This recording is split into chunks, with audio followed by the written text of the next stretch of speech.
What is happening, people? Today we will be showing you on how to properly maintain and clean your pellet grill. This is going to be absolutely awesome. I feel like this is a video for people who are new and getting into pellet grills. Really need this. Well, here we are. We'll see you in just a second. Right, the very first thing you generally want to do is go ahead and run your pellets completely out of your hopper. Go ahead and burn up the ones. You want to generally do this at the very end of a cook.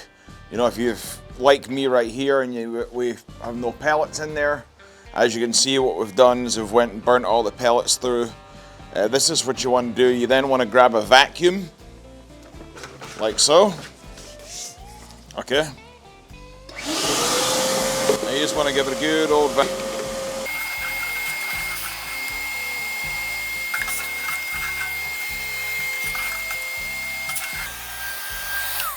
So down here, in the very bottom of your hopper, you're going to have what's called your auger, or auger screw, as a lot of people say.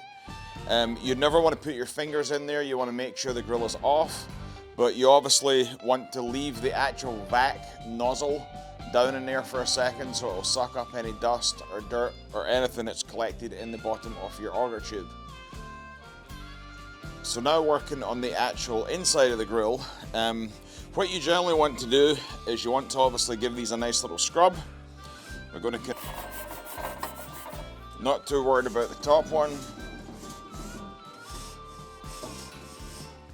Alright, go ahead and remove these.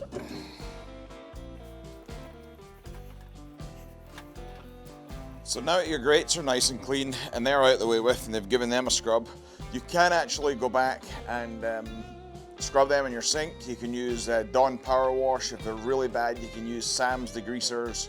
They also have some citrus safe degreasers you can use on them. But after you do that, you always want to burn in the grill at about 350 degrees for about half an hour, 45 minutes to burn off any of the residue. So now we're scrubbing out. This is your drip tray. You want to just give that a good scrub.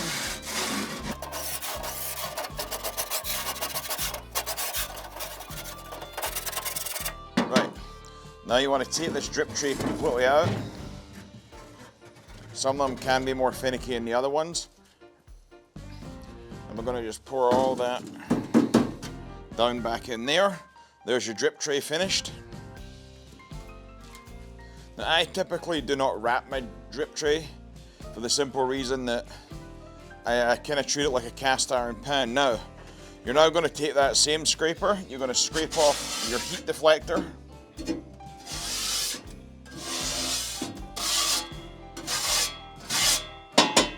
Right, that's done. Now, in here you have your temperature probe, okay? This is also can be called a thermocouple, and it can also be called a lot of other things. Some people do call them PDI, coupling. I've heard them called that.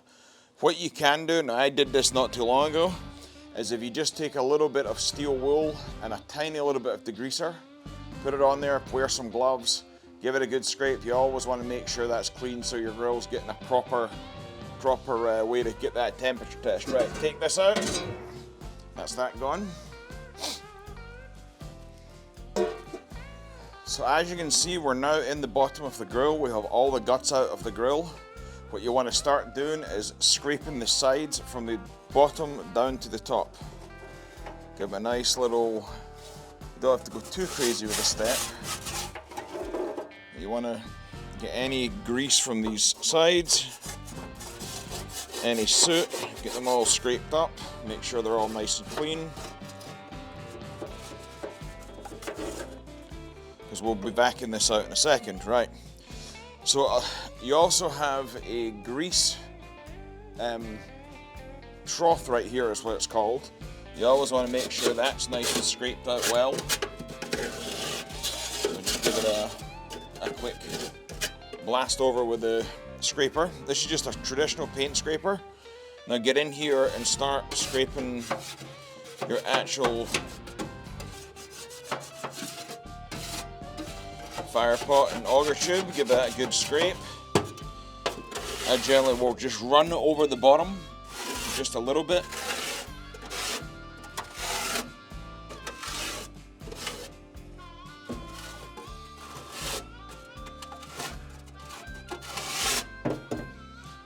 Now, one of the most important parts about this process is vacuuming out the inside of that fire pot. The inside of the fire pot will create an ash buildup after a while, and what will happen is if you do not vac this out periodically on this type of pellet grill, you'll eventually get one of these explosions, and that is just from you not maintaining the grill. You've all seen them on the internet, you can go look them up. We've seen them on Traegers, we've even seen them on Yoders, we've seen them on Pit Bosses. It's when you don't basically, the holes, there's little holes in this fire pot, right? So these tiny little holes are what keep that fire pot running, because you have a fan bellowing in the bottom of it, right?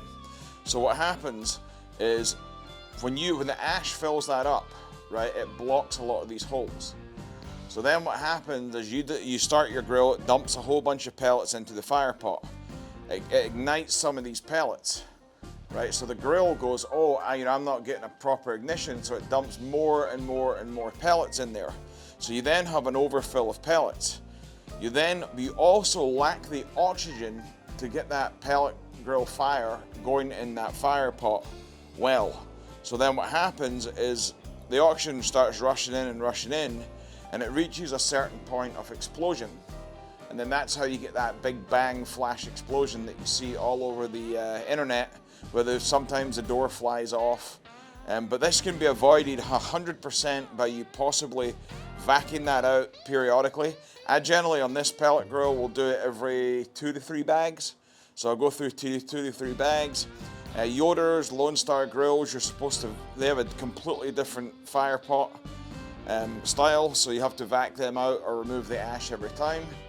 But on this pellet grill, which is a very common type of fire pot, I generally go 3 bags. It also depends on how hot. If you're only doing low and slow, you want to do it after every bag, because low and slow does create more ash than like high-end cooks. So we'll see in a second. We'll get this vac'd out.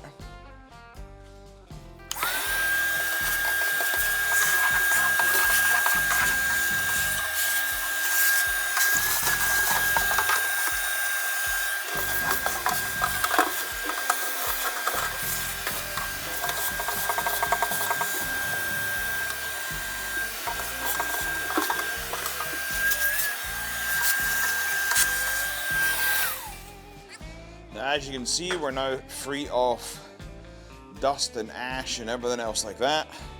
Now you're ready to dump a small handful of pellets back into that fire pot. You can do that, or you can just let the auger take the pellets up there. This model does have an auger prime function in it. A lot of other high-end grills also have this as well. We'll see you later. Thank you very much for watching. Please like and subscribe.